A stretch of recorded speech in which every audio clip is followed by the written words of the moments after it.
O Hospital Psiquiátrico Montrel sempre teve algo de estranho. Não pela estrutura antiga, nem pelos corredores que estalam sozinhos durante a madrugada, mas pelos arquivos.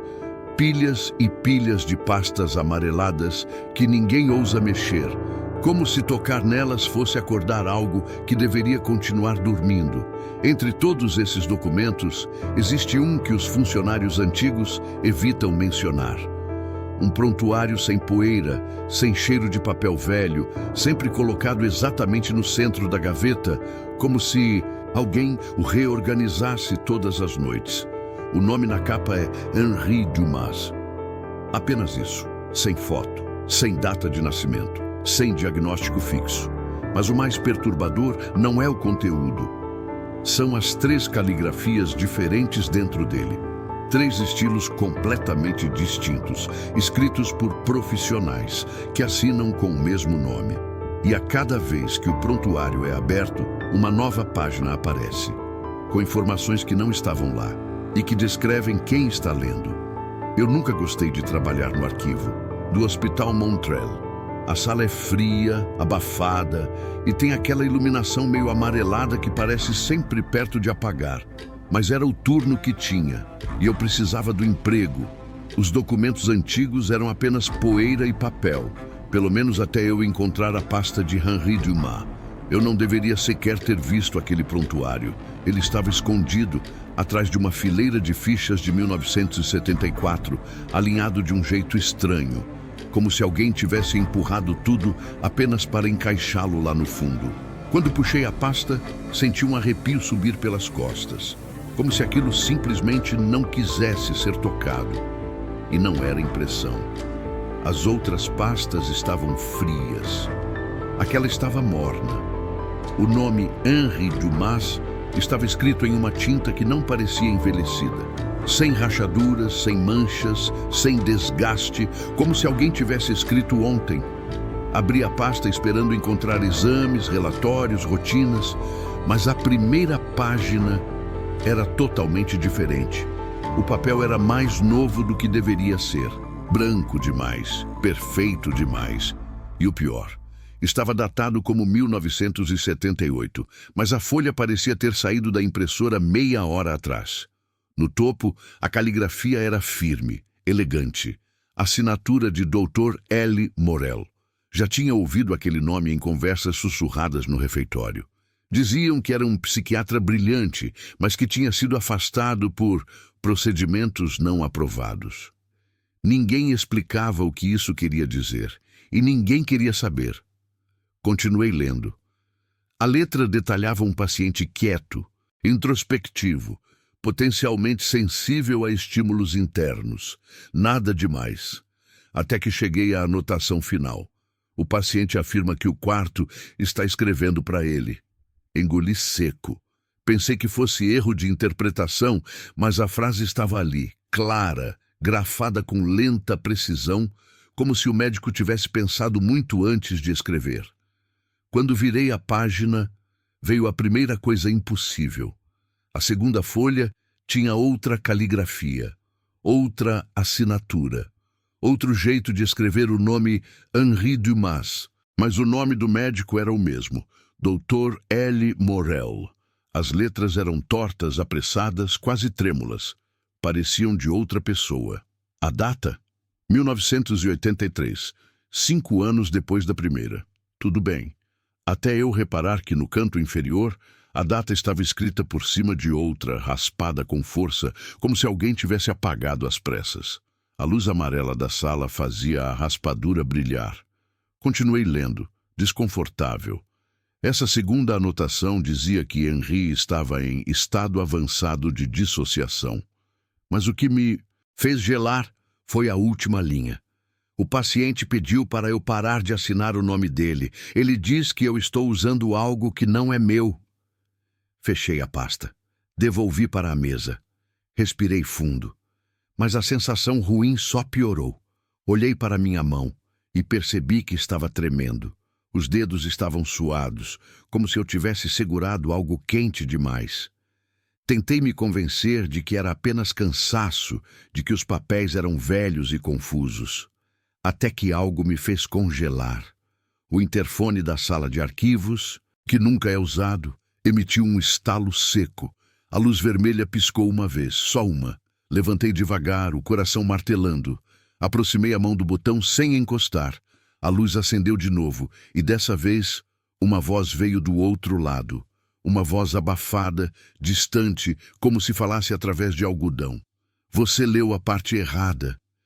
Dei um passo para trás imediatamente. Não respondi, nem quis. Foi quando vi, pela visão periférica, a pasta de Henri Dumas, aberta. Eu tinha fechado. Eu tinha certeza absoluta de que tinha fechado. A primeira página estava virada, revelando uma terceira folha que eu não tinha visto. E no topo, uma terceira caligrafia, completamente diferente das outras duas. Mais infantil, mais irregular, mais ansiosa. Ela dizia: se você chegou até aqui, não deveria estar sozinho. Eu não queria tocar naquele prontuário de novo. Só de olhar para ele aberto, com a página que eu não lembrava de ter folheado, senti o estômago revirar. A luz da sala de arquivos piscou, fazendo tudo parecer ainda mais apertado, como se o prédio inteiro estivesse prendendo a respiração. Mesmo assim, eu precisava entender o que estava acontecendo. Aproximei a mão da pasta com cuidado, sentindo aquele calor estranho emanando do papel. A terceira caligrafia parecia escrita por alguém em desespero, letras grandes, algumas quase rasgando a folha. Quando comecei a ler, o ar pareceu ficar mais pesado, como se palavras tão simples carregassem algo que não queria ser lido. Ele não dorme quando você olha. Ele só dorme quando você vira a página. Engoli seco. Não fazia sentido. Era metáfora, talvez. Ou talvez fosse parte da psicose do paciente. Mas havia outra frase abaixo. E essa fez o meu corpo inteiro ficar gelado. Se você está lendo isso, então ele já percebeu você. Soltei a folha imediatamente, como se tivesse tocado algo vivo.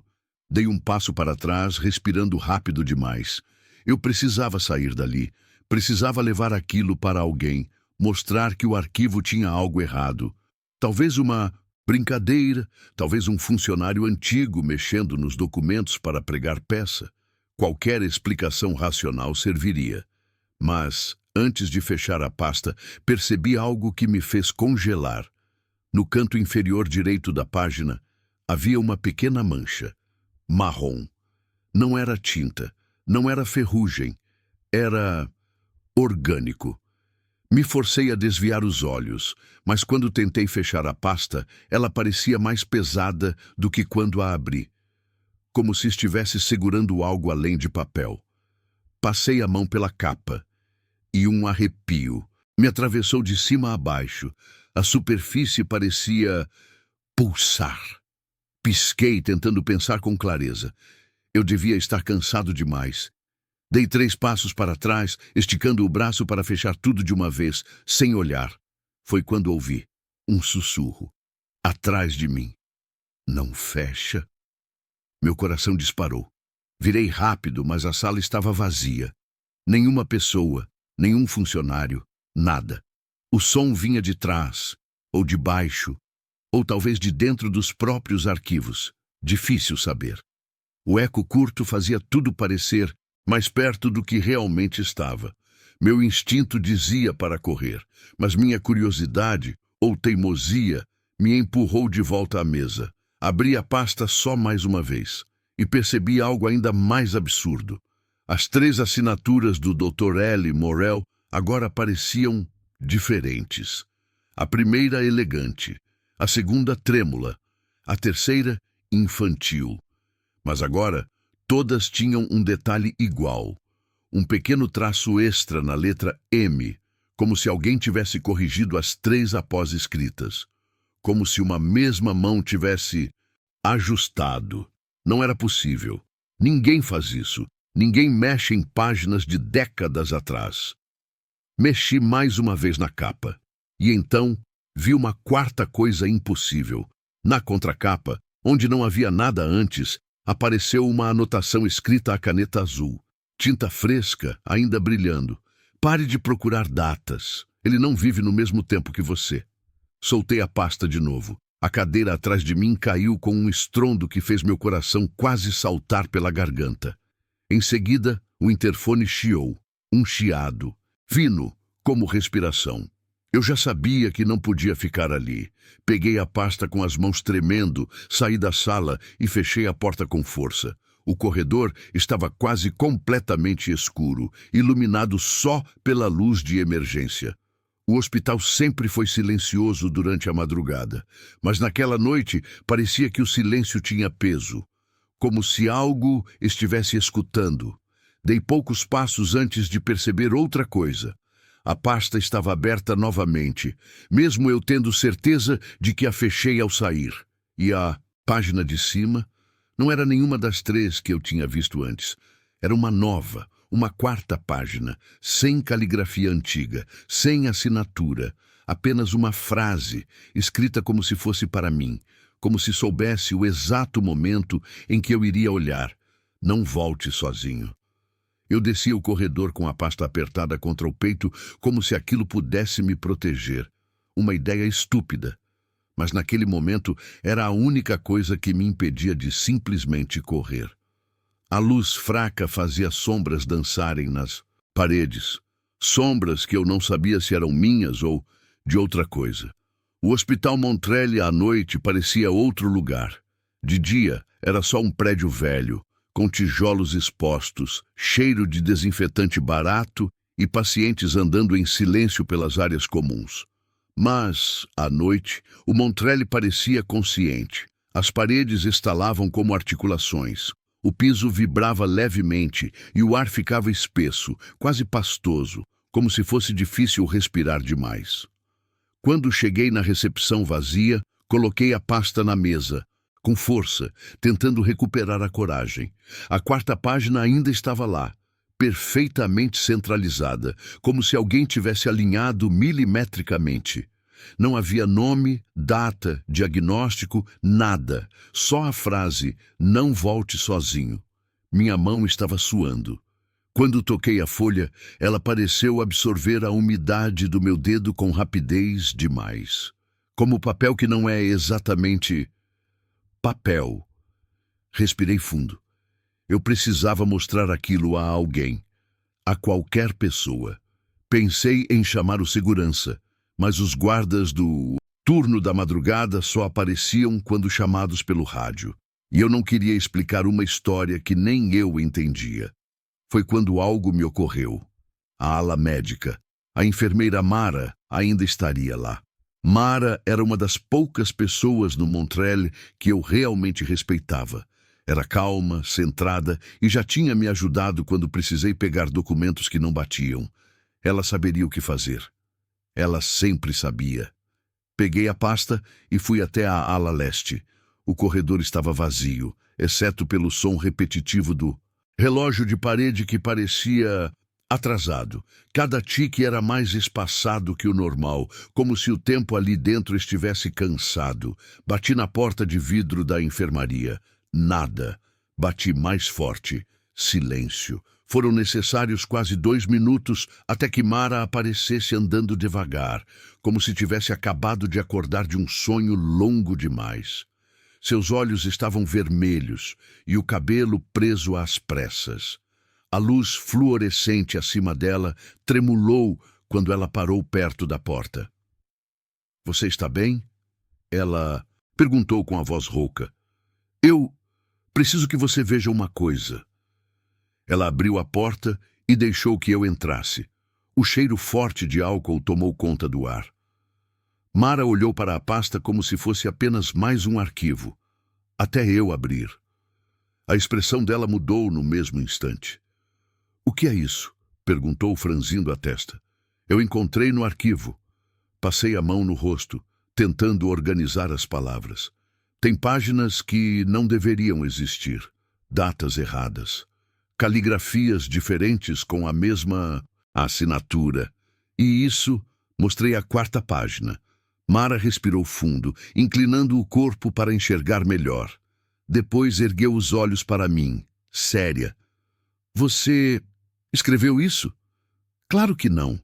Ela pegou a folha com cuidado, como se fosse uma peça arqueológica. Aproximou do rosto, cheirou o papel e então arregalou os olhos. Isso é impossível. O quê?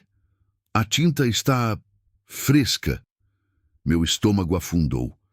Ela virou a folha para ver o verso. Não havia nada. Então abriu o prontuário e começou a folhear as outras páginas. A cada folha virada, sua expressão ficava mais sombria. Eu trabalhei com prontuários assim por anos, disse ela baixo, quase sussurrando. Papel desse tipo não existia aqui nessa época, nem esse tipo de tinta, nem esse tipo de registro, e muito menos... Ela levantou 2 páginas lado a lado. Essas caligrafias sendo da mesma pessoa. Você também acha que não são? Perguntei, aliviado por alguém finalmente ver a loucura com meus olhos. Não só acho, ela respondeu. Tenho certeza. Antes que pudesse responder, ouvimos algo no corredor. Passos, lentos, arrastados, mas não eram passos normais. O som vinha como se alguém estivesse caminhando em tapete macio, apesar de o chão ser rígido e frio. Mara ficou imóvel, com a pasta ainda aberta em suas mãos. Tem alguém aí? Ela chamou. Os passos pararam, e por um instante, o silêncio foi tão absoluto que pude ouvir meu próprio sangue correndo nas têmporas. Então, o som voltou, mas agora vindo de trás da porta de vidro, como se algo se aproximasse lentamente, sentindo o caminho. Fecha a pasta, Mara sussurrou. O quê? Fecha. A pasta. Fechei antes de pensar, e no exato segundo em que a capa encostou na outra extremidade, a luz da enfermaria apagou. Ficamos no escuro completo, sem som, sem passos, sem respiração, exceto a minha e a dela, e então, no breu, ouvimos um sussurro tão baixo que parecia vir de dentro da pasta. Chegaram cedo. O escuro era tão intenso que parecia ter peso. Não era simplesmente falta de iluminação. Era como se algo tivesse apagado a cor do ar. A respiração de Mara tremia perto de mim, rápida demais para alguém normalmente tão calma. Segurei a pasta contra o peito sem entender por quê. Apenas guiado por uma sensação instintiva de que, se alargasse, algo pior aconteceria. O sussurro que ouvimos, chegaram cedo, parecia ainda reverberar pelo ambiente, como se estivesse preso nas paredes. Mara tateou na direção do armário onde ficavam as lanternas de emergência. Ouvi o som metálico da maçaneta, depois silêncio, mais silêncio, silêncio demais. Mara! Falei baixo. Ela não respondeu, apenas mais silêncio. E então percebi. A respiração ao meu lado tinha parado. Meu coração disparou. Estendi a mão no escuro até tocar o braço dela. A pele estava fria e tensa. Não era o toque de alguém paralisado de medo. Era o toque de quem está ouvindo algo que eu ainda não tinha percebido. Foi então que ouvi também um segundo conjunto de respirações, baixo, irregular, muito próximo, atrás da porta de vidro, mas não era humano, não era paciente, não era funcionário, era algo tentando respirar como um humano, mas não conseguia, como se não tivesse pulmões, não do jeito certo. A respiração acelerou, intercalada por pequenos estalos, como ossos raspando. A porta vibrou levemente. Mara agarrou minha mão com força. Não abra. Ela sussurrou quase sem som. Eu não vou, respondi. A porta tremeu de novo. Mas dessa vez, o barulho veio de outro ponto. Mais alto, como se aquilo tivesse levantado o rosto e aspirado o ar pela fresta superior. E foi quando a luz voltou. Mas não toda. Somente uma das lâmpadas fluorescentes acendeu, com aquele brilho fraco, intermitente, criando um efeito de estroboscópio. E, entre os flashes, conseguimos ver a silhueta atrás do vidro. Alta, magérrima, torta, como se os ossos tivessem sido montados na ordem errada. O rosto Não dava para ver diretamente, porque a luz piscava rápido demais. Mas em um dos flashes, um segundo de claridade, vi algo que fez meu estômago virar. A cabeça estava inclinada, como se estivesse tentando ler a pasta que eu segurava. Eu me afastei instintivamente. Mara fez o mesmo. E a coisa inclinou mais a cabeça, como um cachorro curioso observando um objeto novo. Ela está olhando para a pasta, Mara sussurrou, horrorizada. Eu percebi. Por um instante, a luz parou de piscar e ficou acesa. A porta estava vazia. A silhueta tinha sumido. Cadê? Perguntei, engolindo seco. Não sei, Mara respondeu, olhando para todos os lados. Então algo bateu atrás de nós, forte, seco, com o peso de alguém caindo contra a parede. Viramos ao mesmo tempo. Nada. Mais nada. O hospital parecia brincar com a própria arquitetura, fazendo sons virem de onde não deviam. Cada estalo parecia mais perto, cada eco parecia mais vivo. A gente precisa ir para a sala do diretor, Mara disse com a voz ainda baixa, mas firme. Se alguém sabe da existência disso, é ele. Eu não gostava do diretor Brauwell. Ele sempre parecia saber mais do que dizia e falava como se cada palavra fosse calculada para esconder outras 10. Mas naquele momento, ele parecia a única chance. Saímos da enfermaria. O corredor estava frio como freezer. A luz de emergência vermelha transformava tudo em um campo de batalha abandonado. E enquanto caminhávamos, percebi que a pasta estava vibrando. Não muito, apenas um pouquinho, como se algo dentro dela estivesse respirando, ou tentando. Parei. Abri ela com cuidado.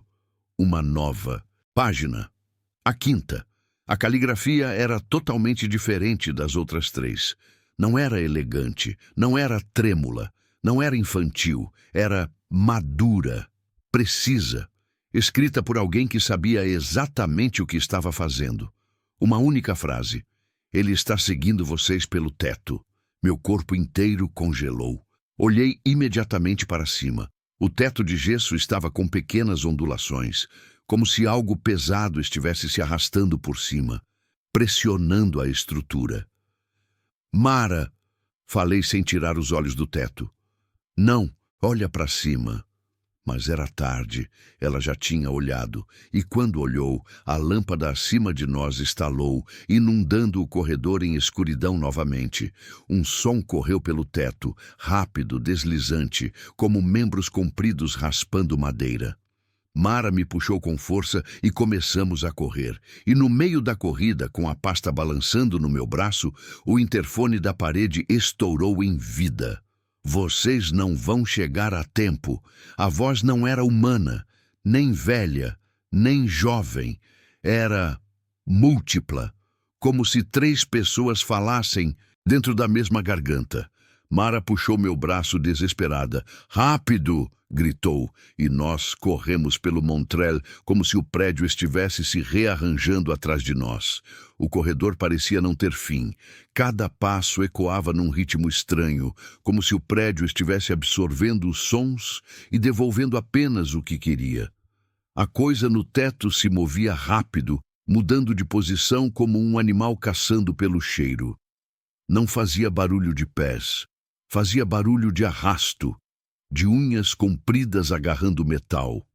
A porta do diretor Brauwell finalmente apareceu na curva do corredor, iluminada por uma luz fraca que parecia distante demais. Corríamos como se as paredes fossem fechar atrás de nós a qualquer instante.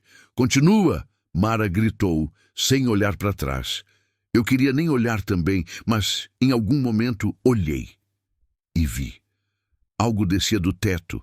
Um braço fino, comprido demais para ser humano, dobrado num ângulo impossível. Ele tocou a parede, como se estivesse testando a textura. A pele, se era pele, parecia um papel amassado, enrugado, como um prontuário velho ganhando formato de gente.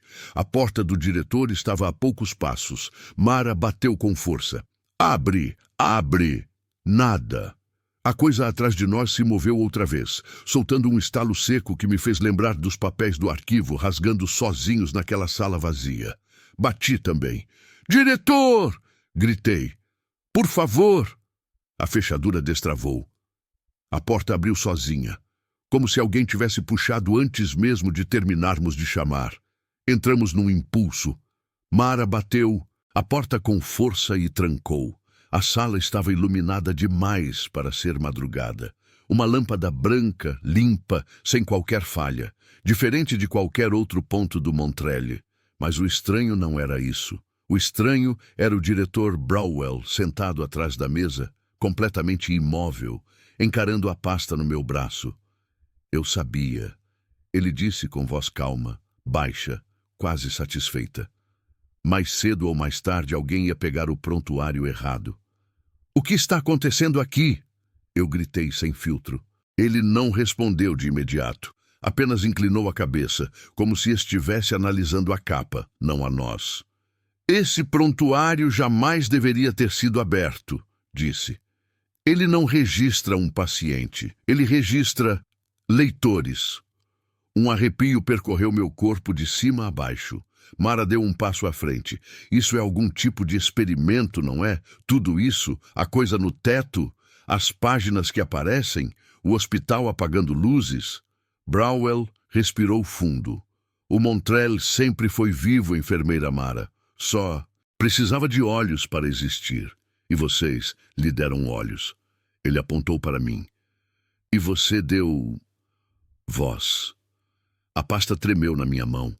A capa abriu sozinha, como um livro animado por vento inexistente. Uma nova página se formou, não dobrada, não colada, surgida como se brotasse do papel. A sexta. Esta não tinha caligrafia, não tinha tinta. Era como se tivesse sido gravada direto na folha, queimando as fibras do papel. "Ele escolheu um de vocês." Senti meu estômago afundar.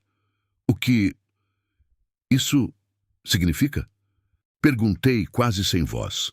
Brauwell fixou os olhos em mim. "O Montrelle não quer pacientes. Ele quer narradores. Alguém que continue escrevendo sua história. Alguém que leia até se tornar parte dela." Mara deu 2 passos para trás. "Isso é insanidade", ela murmurou. "Não", Brauwell respondeu. "É a única regra daqui dentro." De repente, ouvimos algo arranhar a porta. Longo, lento, profundo. A coisa do teto estava ali, esperando, escutando. A porta tremeu. Uma rachadura fina se abriu do topo, ao meio como se unhas estivessem deslizando por dentro da madeira. A lâmpada da sala piscou pela primeira vez, e Brauwell não pareceu surpreso. "Ele veio buscar quem abriu a 3ª página", disse o diretor, olhando diretamente para mim. "Quem vê é visto, quem lê é lido, quem insiste é escolhido." Mara puxou meu braço. "A gente tem que sair daqui agora." Eu estava preso entre correr e congelar. O chão vibrou, como se algo estivesse se apoiando para ganhar impulso. O diretor Brauwell se levantou lentamente. "Uma última coisa", ele disse. "A pasta nunca esteve descrevendo o Henri." Ele apontou para a capa. E pela primeira vez desde que peguei o prontuário, percebi que algo tinha mudado. O nome Henri Dumas não estava mais lá. No lugar, havia meu nome, escrito 3 vezes, em 3 caligrafias diferentes. Uma delas, a minha. A coisa atrás da porta parou. Silêncio absoluto. Depois, uma única batida, como um aviso. "Ele já sabe", Brauwell sussurrou. Mara me puxou para a porta, lateral da sala, que dava para a escada de incêndio. Corremos antes que eu conseguisse processar qualquer pensamento. A pasta continuava vibrando no meu braço. A cada degrau descido, outra página parecia se formar dentro dela, espessando o volume, como se estivesse escrevendo a história em tempo real. Eu não sabia se conseguiria escapar, mas sabia de uma coisa. A partir daquele momento, o prontuário não era sobre o Montrelle, era sobre mim. Conseguimos sair pela escada de incêndio, descendo degraus que pareciam multiplicar a cada corrida. A porta de saída bateu atrás de nós com um estrondo que ecoou pelo estacionamento vazio. O ar frio da madrugada bateu no rosto como um tapa, quase doloroso. Mas era o primeiro sinal de que estávamos fora. Ou, pelo menos, era o que deveria significar. Mara respirava com dificuldade, apoiada nos joelhos. Eu ainda segurava a pasta, não porque queria, mas porque parecia impossível largar. Ela grudava nas mãos, como se tivesse peso emocional, não físico. A gente precisa destruir isso, Mara disse apontando para a pasta. Precisa queimar, rasgar, jogar fora, qualquer coisa. Eu queria concordar, queria acabar com aquilo. Mas só de pensar em abrir a capa para arrancar as páginas, senti algo quente percorrer o braço, como se a pasta estivesse escutando e reagindo. Antes que eu pudesse dizer qualquer coisa, o telefone do hospital, aquele fixo na entrada, que nem deveria funcionar naquela hora, tocou 1, 2, 3 vezes. O som ecoou pelo estacionamento vazio como um chamado. Mara me olhou pálida. Não atende, mas o telefone tocou a 4ª vez e parou sozinho. Depois de alguns segundos, o meu bolso vibrou, meu celular. Puxei devagar, com a mão tremendo. Tela preta, nenhum número exibido. Somente uma notificação estranha que eu nunca tinha visto. Nova página adicionada. O coração quase parou. Olhei para a pasta no meu braço. Ela estava um pouco mais grossa, como se, enquanto eu respirava ali fora, outra folha tivesse nascido dentro dela. Sem tinta, sem papel colado, sem explicação. Mara deu um passo para trás. Não abre, disse com a voz baixa, implorando. Por favor, não abre. Mas a capa começou a se erguer sozinha, como se algo estivesse empurrando de dentro para fora. Uma folha subiu lentamente até ficar exposta. Era a 7ª página, ainda quente, sem caligrafia, sem assinatura. Somente uma frase, escrita com profundidade demais para uma caneta. Se você fugir, eu sigo. A luz da entrada do hospital piscou. Não havia vento, nenhum movimento humano, mas a sombra projetada atrás de mim, longa, torta, impossível, não era minha. Mara recuou mais. Ele saiu do Montreal, sussurrou. Não era o Montreal que mantinha ele. Era você. Eu não respondi, porque eu já sabia. Quando olhei para o vidro da porta de entrada, vi meu reflexo segurando a pasta. E atrás do reflexo, um segundo reflexo. Curvado, inclinando a cabeça, lendo comigo. Essa foi a última coisa que vi, antes da luz piscar. De novo, não sei se aquilo ficou no hospital, não sei se voltou para o teto, não sei se está no meu encalço agora, enquanto escrevo isso. A única coisa que sei é, o prontuário não para de crescer, e cada vez que uma nova página aparece, o nome escrito nela é o meu. Até quando? Eu não sei, mas pelo que está escrito na 8ª página, que acabou de surgir enquanto falo, acho que o Montreal não pretende me deixar terminar essa história sozinho.